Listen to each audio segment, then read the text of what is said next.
અમદાવાદના પુનિતનગર ક્રોસિંગ નજીક ભરાયા છે પાણી જે પાણી ભરાતા મહાલક્ષ્મી એસ્ટેટમાં મોટા પાયે નુકસાન સર્જાયું છે। 80 કારખાનાઓની અંદર પાણી ભરાતા મશીનોને નુકસાન પહોંચ્યું। કારખાનાના માલિકો જાતે જ મશીનરી કઢાવી રહ્યા છે। આ કારખાનેદાર પાણીમાંથી મશીનરી બહાર કાઢી રહ્યા છે। રેલવેની દિવાલ બની જવાથી પાણીનો નિકાલ થતો નથી। છેલ્લા 5 વર્ષથી રજૂઆત પણ પરિણામ શૂન્ય જણાઈ રહ્યું છે।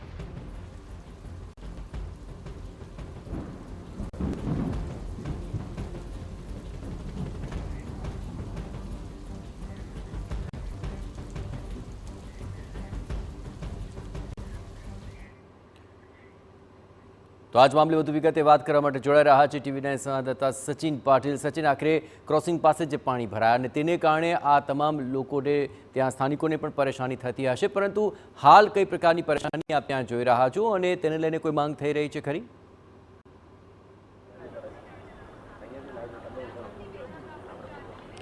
જયેશ, હું જે દ્રશ્યો છે મહાલક્ષ્મી એસ્ટેટના તમને બતાવું છું। મારી બરાબર પાછળ આ જે આખો વિસ્તાર છે, વિસ્તાર મહાલક્ષ્મી એસ્ટેટનો છે। લગભગ 80 જેટલા કારખાનાઓ અહીંયા આવેલા છે અને કારખાનાઓમાં જે પરિસ્થિતિ ગઈકાલે વરસાદને કારણે થઈ એના કારણે તમામ મશીનરીઝને નુકસાન છે। લગભગ કરોડોનું નુકસાન જે છે અહીંયા જે કારખાનેદાર છે એમને અહીંયા થયેલું છે અને લોકો પરેશાન છે। 5 વર્ષથી ફરિયાદ, પરંતુ જે પાછળના દ્રશ્યોમાં તમે જોઈ રહ્યા છો, જે રેલવે ક્રોસિંગ છે એ રેલવે ક્રોસિંગના ત્યાં જે દિવાલ છે, દિવાલ બનાવી દેવાને કારણે હવે પાણીનો જે નિકાલ 5 વર્ષ પહેલા થતો હતો એ પાણીનો નિકાલ થવાનો બંધ થઈ ગયો છે અને પાણી જે છે સંપૂર્ણ પાણી અહીંયા ભરાઈ રહે છે, કારણ કે રસ્તાથી આ વિસ્તાર નીચો છે અને એના કારણે જે પાણી છે આગળ ન જઈ શકે, પરંતુ જે રસ્તો હતો એ પણ બંધ થઈ જવાને કારણે ફેક્ટરી માલિકો ખૂબ પરેશાન છે।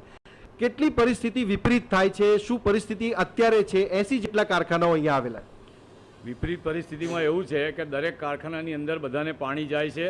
એ પાણી 2-2 ફૂટ સુધી અંદર ભરાઈ જાય છે। એના કારણે દિવાલોના ખર્ચા કરવા પડશે, મશીનો પલળે છે, લોકોના કોમ્પ્યુટરો ખરાબ થાય છે, તો ધંધો માણસે કેવી રીતે કરવો, બરાબર? અને આ દિવાલના કારણે આગળની સોસાયટીમાં હોલ પાડેલો છે અને આ દિવાલ અને ઉપર એ લોકોએ ઢાળ જે કરેલો છે એ ઢાળના પરિણામે આ બધું પાણી એસ્ટેટમાં ઘૂસે છે અને 2-2 દિવસ સુધી નીકળતું નથી।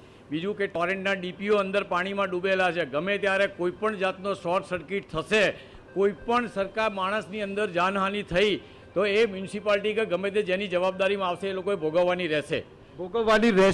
તમે કઈ પ્રકારની કામગીરી, કારણ કે તમે તો મશીનરીઝ અહીંયા મંગાવી છે તમારા મશીન ને સાધનો કઢાવવા માટે? અમે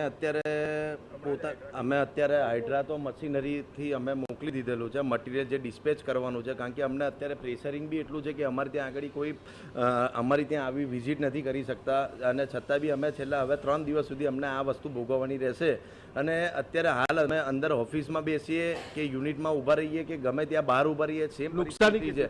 નુકસાની કે અત્યારે ટોટલી જેટલા 80 કારખાનામાં છે એમાં લમસમ અત્યારે 1 થી 2 કરોડની વચ્ચેની નુકસાની થયેલી છે ટોટલી। જે અમુક કારખાના નાનાથી યુનિટ અને મોટા યુનિટ અમે અત્યારે હાલની તારીખમાં બી અમે અંદર પાણી ના આવે એના માટે બી અમે ઇનિશિયલ સ્ટેજ ઉપર। અચ્છા, જે કોર્પોરેશનના અધિકારીઓ કે અહીંયા જે સત્તાધીશો આવતા હશે એ લોકોનું શું કહેવું છે?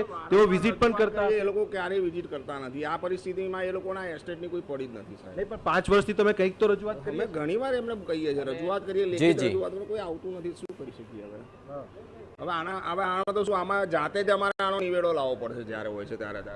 શું કોર્પોરેશનના કર્મચારીઓ કે અધિકારીઓ અહીંયા આવે તો શું થાય છે? અત્યારે અમે ઇનિશિયલ સ્ટેજ ઉપર અમે કેટલી જી બિલકુલ સચિન, તો આ તમામ બાબતોને લઈને જોઈએ તો લોકોને પારાવાર હાલાકીનો સામનો કરવો પડી રહ્યો છે। આભાર સચિન, તમામ ગતિવિધિઓ પર નજર રાખતા રહેજો, પણ 80 કારખાનાઓને કારણે હાલ અહીં પાણી ભરાતા સમસ્યા વકરી છે।